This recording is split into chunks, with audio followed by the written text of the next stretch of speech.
What is going on, my team? We got UFC 299 O'Malley versus Vera this Saturday, and oh my god, I'm so excited. What a card. Main card wise, this one is definitely up to par with UFC 300. Crazy fights. It's going to be absolutely insane. But anyways, I got 5 bets for you guys, so let's get right into it. As always, I will start off with my little 2-fight parlay. I got Robelis Despine to beat Josh Parisian, combined with Mateusz Gamrot to beat Rafael Dos Anjos at 1.65 odds for 4 units. These are the two biggest mismatches on the cards. Robelis Despine is that new Cuban guy whose last 3 wins have all been knockouts inside like the first 12 seconds or something. I'm sure you guys have seen the clips on Twitter.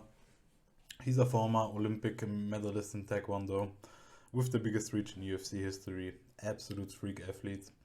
And he's up against a Parisian who's just your everyday fat middleweight that is fighting at heavyweight. So I refuse to elaborate further on this one. The Spain is going to win. And the other fight of this parlay, Gamrot versus RDA. And you know, even if this was prime RDA, I would still be siding with Gamrot. But guess what? RDA is 39 now. He's cutting down from welterweight again. No idea why he's doing that. Yes, he's a gritty veteran with a lot of experience and a solid skill set. But he's up against the Gamrot, who's just right behind the Makachevs and the Oliveras in the lightweight division. Crazy good wrestling, kinda meh striking, but still more than enough for today's version of RDA. I will also refuse to elaborate further on this one too. Not the juiciest odds, but still two absolute mismatches on this parlay. And then on to my second bet. I got Pedro Munoz to beat Kyler Phillips at 2.87 odds for 2 units. No idea how the odds are as wide as they are for this fight if it wasn't for the age difference of Munoz being 37 against Phillips being 28, which, you know, fair enough, does play a big role in the lighter weight classes. I would see Munoz as like a 1.50 favorite here in this fight. But Munoz did still look very good in his last fight against Marlon Chito Vera, winning at least 1, if not even 2 rounds in that one. That's kind of a stretch too. But and guess what? Chito is fighting for the title now, so I do like that angle. Yes, Phillips is looking like a hungry up-and-comer, but at the same time hasn't really fought anyone good yet. Unless you want to count, at the time, 23-year-old Song Yadong. Munoz has been in here with the best of the best. Has lost to them mostly, but I don't see Phillips anywhere near that level yet. I also don't see any holes in old man Munoz's game that Phillips is going to be able to take advantage of. So I am betting on the veteran to pull off a little bit of a humbling performance in this one. Official prediction is going to be a hard-fought 29-28 unanimous decision for Pedro Munoz. Maybe even a split. And then on to the next bet. I got Jailton Almeida to beat Curtis Blades at 1.90 odds for 3 units. And oh boy, do I like this one. Because thank God Almeida stunk it up like he did against Derek Lewis in his last fight. Because I think if he got that expected sub in round 1, I think these odds would be way wider. And instead we get this bet at even odds now. And oh boy, do I think Almeida is going to dominate Curtis Blades here. Almeida's ground game is going to shine here in my opinion. Against the, you know, supposed best grappler in the heavyweight division in Blades here. Other than John Jones, obviously. To keep it short, you probably noticed by now, I love to hate on the fat heavyweights, which there's a lot of in the UFC. And guess what? Blades only does good in the grappling department against these types of obese middleweights. I don't think his ground game is close to being as good as Almeida's is. Also, Almeida's obviously roided up, no doubt about it. And on the feet, I actually don't dislike Blades boxing, to be honest. But then again, Almeida used to be a boxer before he got into MMA. So I think that kind of evens it out here. Blades also surprisingly only has a 33% in takedown defense stat. I think Almeida is going to run right through that. His athleticism will be way too much for Blades to handle. I don't think once Almeida is on top that Blades is going to be able to get up from him. So yeah, I am banking on Almeida's ground game. Official prediction is going to be Almeida by second round submission. Then onto the main card, I got Peter Yan to beat Song Yadong at 1.90 odds for 3 units. I think this will be the turnaround fight for Yan. I don't see Yadong's boxing holding up with Yan's in this matchup. Technically, Yan is much superior. The only thing he really has to worry about here is the power of Yadong. But at the same time, Yan has never been knocked out before, and I don't think it will happen in this one.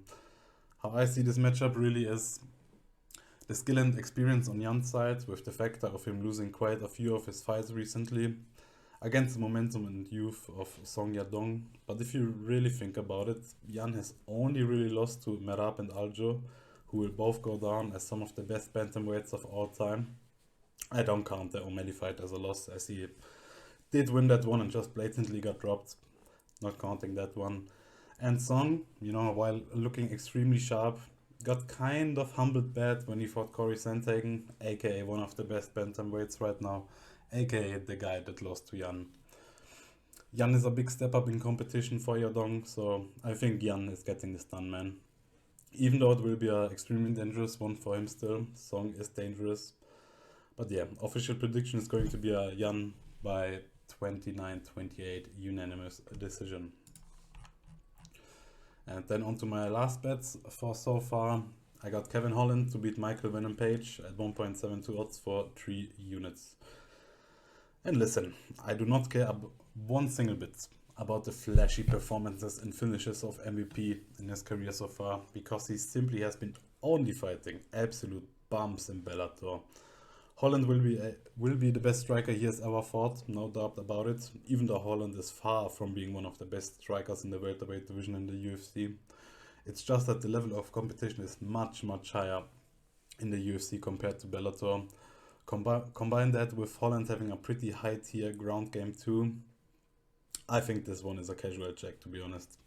If you are swayed by some 30-second clips of Michael Page toying around with some next door plumbers, then I don't know what to tell you really. I'm not saying that MVP is bad. All I'm saying is that you will be surprised by the caliber of fighter that he will be up against here in this matchup. Official prediction is going to be Holland by second round submission. So that is going to be it so far for my bets for this card.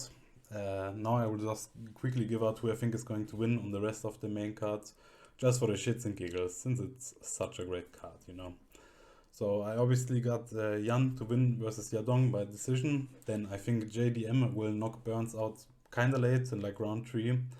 I'm just not betting this one because of the swollen lines. I didn't get on too early, which was kind of a mistake to be honest, but that's whatever. Tough matchup for him though, but I still think JDM got this. Then I obviously got Holland by decision. And the Poirier versus Saint-Denis one is very hard to predict in my opinion. I think Poirier is a pretty playable underdog here, especially at those odds. But I just think Saint-Denis has that aura to him right now.